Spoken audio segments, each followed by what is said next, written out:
আসসালামু আলাইকুম। Hello everyone, welcome back to my channel Manjaras Kitchen BD.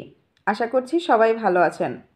আজ আপনাদের জন্য খুব মজার একটা রেসিপি নিয়ে এসেছি। সেটা হলো ধনেপাতার চপ।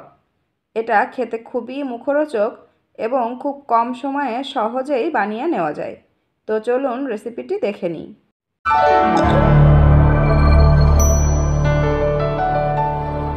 এই চপ রেসিপির জন্য আমি প্রথমে একটা বেসনের ব্যাটার বানিয়ে নিব। তার জন্য একটা মিক্সিং বোলে নিয়ে নিচ্ছি মেজারমেন্ট কাপের হাফ কাপ পরিমাণ বেসন। এর মধ্যে দিয়ে দিচ্ছি 3 টেবিল চামচ শুকনা চাউলের গুঁড়া। এই চাউলের গুঁড়া দেওয়ার ফলে চপটা খেতে বেশি মুচমুচে হবে। এরপর এখানে দিয়ে দিচ্ছি স্বাদমতো লবণ। এরপর দিচ্ছি হাফ চা চামচ হলুদের গুঁড়া। এখন দিচ্ছি হাফ চা চামচ শুকনা মরিচের গুঁড়া। সাথে দিয়ে দিচ্ছি 1 চা চামচ ভাজা জিরার গুঁড়া। এগুলো সুন্দর করে এভাবে হাত দিয়ে কিছুক্ষণ মেখে নিব। এভাবে কিছুক্ষণ মাখানোর পর এখানে পানি অ্যাড করব। এটা নর্মাল পানি অ্যাড করছি। প্রথমে অল্প অল্প পরিমাণ পানি দিয়ে এভাবে একটা পাতলা ব্যাটার তৈরি করে নিতে হবে। পানিটা একেবারে বেশি দিয়ে দেওয়া যাবে না। পানিটা দেওয়ার পরে এভাবে হাতের সাহায্যে কিছুক্ষণ সুন্দর করে মেখে নিতে হবে। ভালোভাবে মাখানো হয়ে গেলে একটা ঢাকনা দিয়ে আমি এটা 10 থেকে 15 মিনিটের মতো ঢেকে রেখে দিচ্ছি। ধনেপাতা চপ রেসিপির জন্য আমি এখানে প্রথমে কিছু ধনেপাতা গোড়া থেকে কেটে এভাবে পরিষ্কার করে সুন্দর করে ধুয়ে নিয়েছি। চপ বানানোর জন্য ধনেপাতাগুলোকে আমি এভাবে গোছা গোছা করে নিয়েছি। এখন চপগুলো তেলে ভেজে নিব। তার জন্য কড়াইতে পর্যাপ্ত পরিমাণে সয়াবিন তেল দিয়ে নিয়েছি। এখন ধনেপাতাগুলো এভাবে বানিয়ে নেওয়া ব্যাটারের মধ্যে দিয়ে এর গায়ে ব্যাটারটা খুব সুন্দরভাবে মেখে নিতে হবে। চারপাশ থেকে এভাবে ব্যাটারটা মেখে নেওয়ার পর তেলটা গরম হয়ে আসলে এর মধ্যে একে একে ধনেপাতার চপগুলো এভাবে ছেড়ে দিব।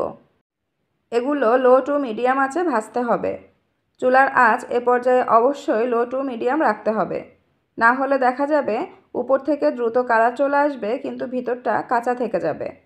এগুলো দেওয়ার পরে কিছুক্ষণ অপেক্ষা করতে হবে নিচের পাশ ব্রাউন কালার হওয়া পর্যন্ত। উপর থেকে চামচের সাহায্যে এভাবে অল্প অল্প করে তেল এটার উপরে ছিটিয়ে দিচ্ছি। এতে চপগুলো উপরের পাশও ফুলতে সাহায্য করবে। চপগুলোর নিচের পাশ ভাজা হয়ে গেছে। আমি এখন এটা একে একে উল্টে দিচ্ছি। এই চপ তৈরি করার প্রসেস না জানার কারণে অনেকেই হয়তোবা ইচ্ছা থাকলেও এটা তৈরি করে খেতে পারেন না, কিন্তু আমার এই রেসিপি ফলো করে এটা তৈরি করলে মাঝে মাঝেই এটা খেতে মন চাইবে। আমার চপগুলো উল্টানো হয়ে গেছে। এখন আরও কিছু সময় ধরে অপর পাশ ভেজে নিতে হবে। চপগুলোর অপর পাশও ভাজা হয়ে গেছে। এখন চামচের সাহায্যে এগুলো একটু উল্টে পাল্টে আরও কিছুক্ষণ ক্রিস্পি করে ভেজে নিচ্ছি। দেখুন আমার চপগুলো সুন্দর একটা কালার চলে এসেছে। এখন আমি এগুলা অন্য একটা পাত্রে নামিয়ে নিচ্ছি। দেখুন ভিউয়ার্স, কত সহজেই তৈরি হয়ে গেল মুখরোচক ও মজাদার ধনেপাতার চপ। আপনারাও লোভনীয় এই চপের রেসিপিটি বাসায় বানানো ট্রাই করুন। আশা করছি ভিডিওটি আপনাদের ভালো লেগেছে। শেষ পর্যন্ত আমাদের সাথে থাকার জন্য ধন্যবাদ। ভালো থাকবেন, সুস্থ থাকবেন, স্বাস্থ্যকর খাবার খাবেন। আল্লাহ হাফেজ।